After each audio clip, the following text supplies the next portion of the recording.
আসসালামু আলাইকুম সবাইকে। সবাই কেমন আছেন? স্ক্রিনে যে মানুষটাকে দেখতে পাচ্ছেন, এনার সাথে আমার কালকে দেখা হয়েছিল।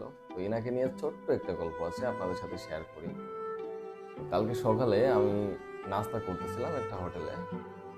তো এই মানুষটা হঠাৎ করে হোটেলের সামনে আসে এবং হোটেল থেকে তাকে তাড়িয়ে দেওয়া হয়।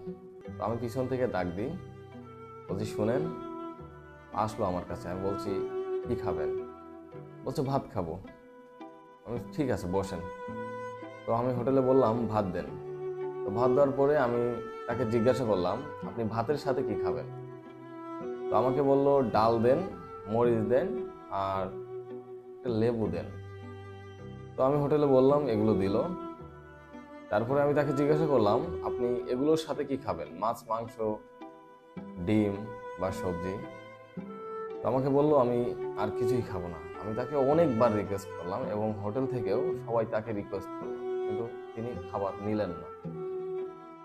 তখন বুঝলাম এই মানুষটা আসলে কন্টিনিউয়াসলি এই ডাল ভাত বা এমন খাবারের সাথে অভ্যস্ত হয়ে গেছে, যার কারণে মাছ মাংস দেওয়ার পরেও, সাদার পরেও তিনি অ্যাকসেপ্ট করলেন না। বিষয়টা এমন যে এই মানুষটা অভ্যাসে পরিণত হয়ে গেছে। তার যে শারীরিক গঠন তা দেখেই বোঝা গেল তিনি কর্ম করতে পারেন না।